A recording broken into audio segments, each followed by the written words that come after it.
If you're a buyer looking to purchase a home in today's hyper competitive real estate market, how do you pick the magic number to submit at?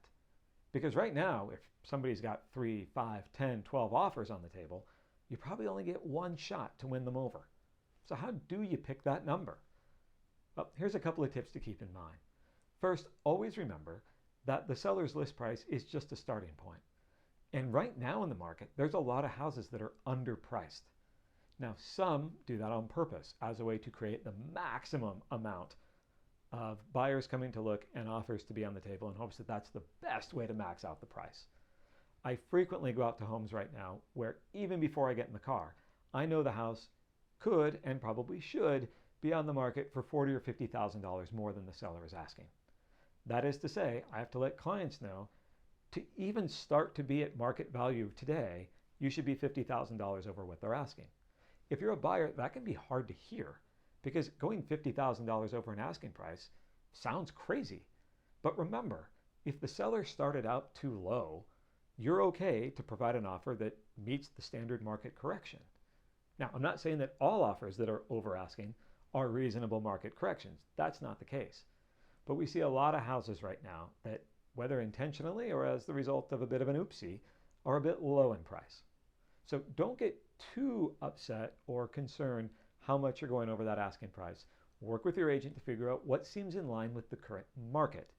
That's the number you want to be concerned about more than where you stand relative to the asking price.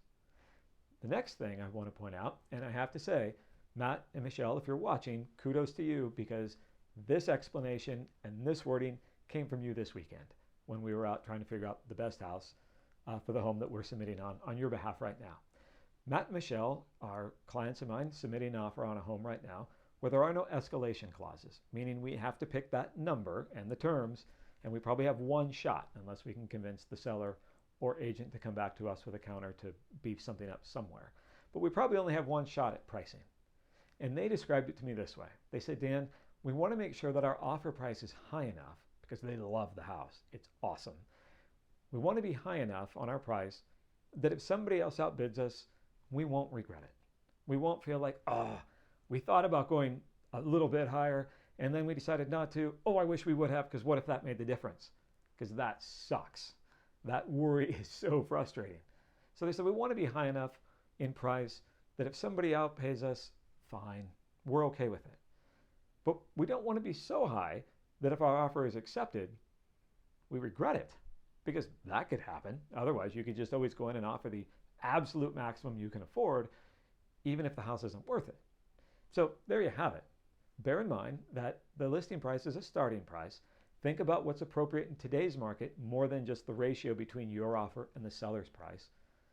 Price it high enough that if you don't get it, you won't regret not coming in stronger, but also low enough that if you get it, you'll still want to go forward and not have buyer's remorse or be tied to it financially in a way that isn't actually comfortable for you. Thanks for tuning in. If you have any questions, shoot me a message anytime. And if you're a buyer out looking for a house right now, don't lose the faith. They're out there. Got to be creative, got to be assertive, and you got to go after it. And if that doesn't work on houses on the market, consider some off-market options, which is what we're doing right now to try and find non-competitive scenarios. Look forward to hearing from you. And in the meantime, have a great day.